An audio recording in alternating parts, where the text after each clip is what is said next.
It's time for another review of Aggressive Retsuko. Like, comment, and subscribe to join the anime family. Some offices have stereotypical dynamics. The chest-having pig of a boss who never does any real work, the employees whose goal is to suck up to the boss, and the ones whose lives seem perfect, and the individuals who have all the actual work pushed onto them. Retsuko, the red panda, is in the last group, and she might stay late most nights to make up for the work her coworkers are too lazy to do themselves.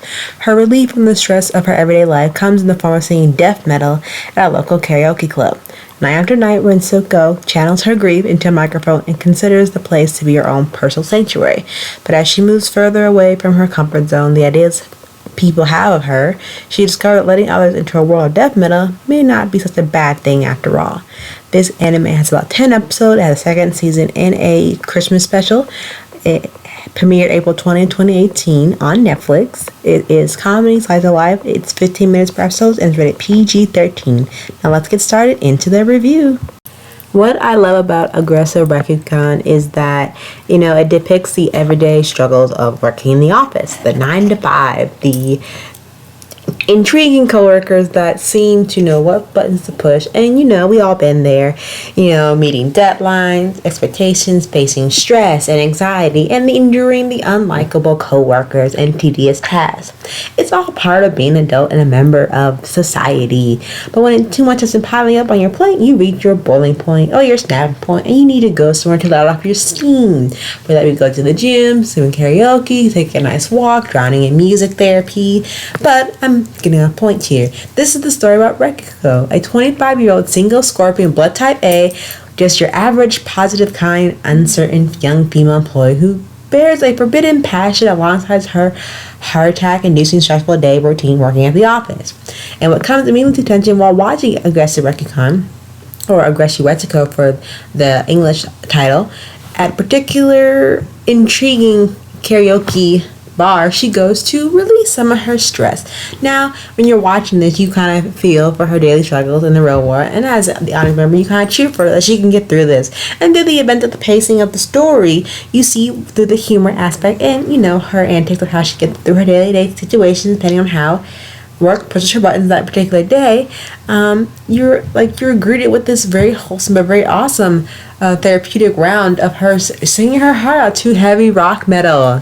Me no joke, like the song that she sings in the karaoke bar are actually produced by real authentic heavy metal rock bands, which I thought was a nice note to add to the whole animation series, along with the flashy animations when she does sing, and the middle design aspect to all the characters in her office, because they are all based off of jungle animals and domestic animals in the show, which I thought were a nice touch. And along with her interesting backstory, that adds on more layers to her to make her more in depth and more of her character development shine through.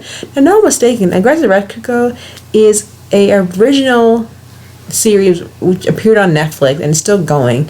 And I feel like the lightheartedness and that kind of transitions to the heavy metal aspect scene each time she leaves work is kind of a funny realization that how most of us cope if you're working on a 9-to-5 job, especially if most of us who I know, all of us have either graduated from college or are about to and are feeling very overwhelmed and stressed right now. So, this anime kind of hits home, except, the heavy metal rock part. But everyone has their own way to releasing their type of stress from work.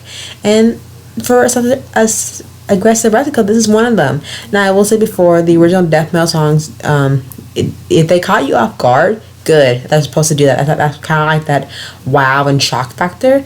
And I think that kind of adds the whole ambiance to the show, because when you watch Aggressive Retsuko, it's a very calming, cozy, relaxing, lighthearted anime, but a red panda dealing with her daily struggles in life while dealing with the office type of environment, and also trying to find love, stress, social awkwardness, uncomfortable work setting, in the pursuit of her own dreams. Yet again, it might not be everyone's cup of tea, but I think give it a shot, because I think nothing from this lovely franchise of anime, especially for this series in particular, it sold a lot of merchandise and things like that. But let's just say kind of is like off a parody of The Office, but a very more deeper, stronger dynamic of that, of the relationship between all the characters, the stereotype in some of the office settings mean to represent. And there are a few characters that I feel like that are put in the first episode in particular to help the audience warm up to the idea of picking one of the office members to kind of relate to. And I feel like, you can kind of relate to one of these characters in this show. And then when you go to Retsuko, you kind of see what she's dealing with. And the dialogue itself is very natural. There are a lot of quick, like, one-liners and quick, like, comedy pun gags here and there. And I think also with this is that when you do delve into Retsuko's death metal scenes, they're very great, even though they're very quick, and I wish there's more of it. The death metal karaoke aspect of it is kind of part of her character and part of her niche, as you could say. It kind of elaborates more on like how she deals with this without anyone trying to find her secret. And I won't delve in too much into it because you have to watch it for yourself necessarily. I think you kind of see how she's two different personas while she's at work and while she's like dealing out her stress, which is kind of what we all do when a job is very stressful. But I think, when you watch, you kind of relate to her on so many levels. And I think the show is a really good hook to really watch and binge in one series, because you do have one season, the other season, and then you do have that Christmas special spinoff, which is necessary for a show like this. I think also it's very cute because the style is very chibi form, and chibi is like little people, like little style form. I think kind of fits in because you have all these different characters working in a typical office lifestyle, and like kind of see like where like the majority splits of the work setting and like the work balance is how it kind of just falls on one person versus the other is just not doing anything. And kind of feel out like how like the characters kind of develop over the course of the series and the episodes, and how they kind of eventually, hopefully, you would root for them to become their own unique person and see them kind of deal with like building relationships, whether that be platonic or romantic relationships. But other than that, I think it's really cool to see a red panda type of woman office worker, from her personality to shift from one thing to another, how she's a happy-go-lucky, kind-hearted co-worker, but everyone trying to be her friend, or kind of just like using her to step over her. And then at night she goes into this other form where she lets out her stress-reducing relief and sings her heart away to heavy rock metal, which I think is very cool. And when you expect that from her type of character, kind of bring out the phrase, don't judge a book by its cover.